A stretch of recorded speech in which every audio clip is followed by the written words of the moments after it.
Okay, in another video, we investigated the major ways in which Matthew expanded the Markan spine, the basic story of Jesus and Mark.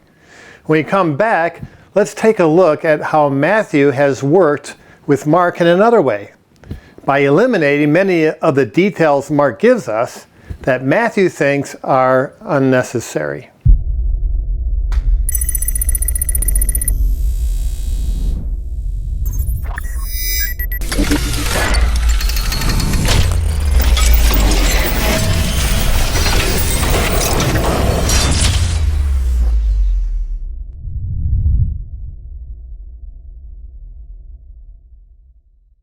Matthew's gospel is a lot longer than Mark's gospel, so it seems like a simple case of Matthew adding to Mark things he thought would make the story more complete, more closely connected to the heritage of Israel and figures like Abraham, Moses, and David and Elijah, and more theologically and catechetically relevant to the needs of the church. But on a closer inspection, it is not quite as simple as that.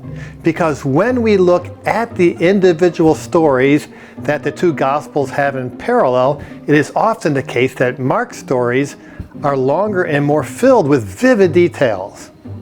What are some examples of this? Here you will want to follow along in your synopsis of compared text side by side on a website like the University of Toronto's site seen here.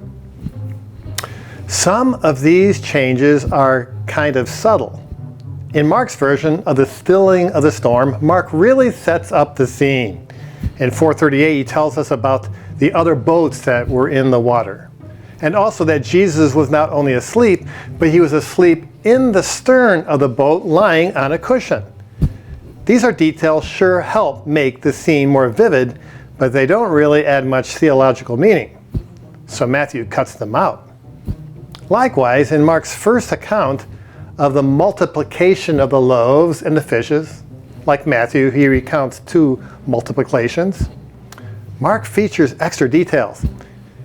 The complaint by disciples about how much it would cost, 200 denarii, to buy bread for everyone, and the fact that the people didn't just sit down on the grass, they sat down on the green grass.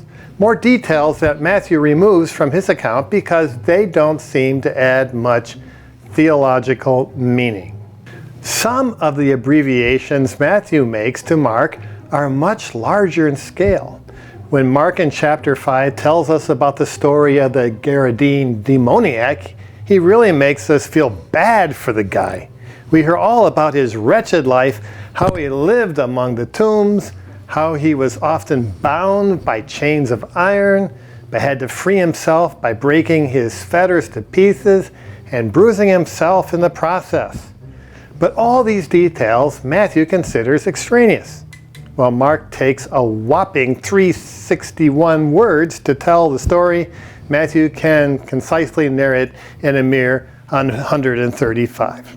And you'll notice that if you want the Spark Notes Reader's Digest of how John the Baptist was killed, read Matthew's version in Matthew 14, 1 through 11 to get the very basics of what happened in just 220 words.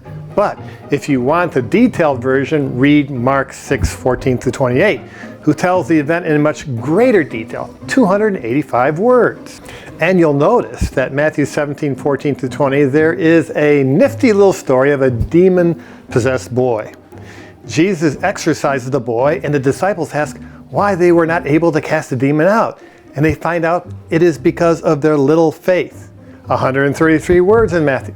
The parallel story in Mark 9, 14 through 29 balloons into one twice as long, 270 words, as Mark narrates all sorts of peripheral details about the reaction of the crowd, the boy's convulsions, being thrown to the ground, thrown into the fire, and how he really convulsed during the exorcism, foaming at the mouth, rolling around, and so forth.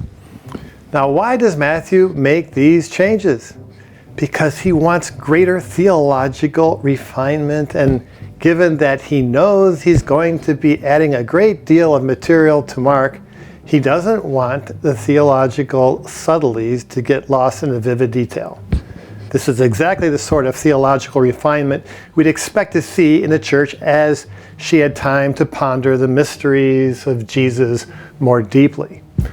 On the other hand, Mark's stories are exactly what we'd expect if someone were writing stories at a point of greater proximity to the oral tradition and even the memory of the events themselves.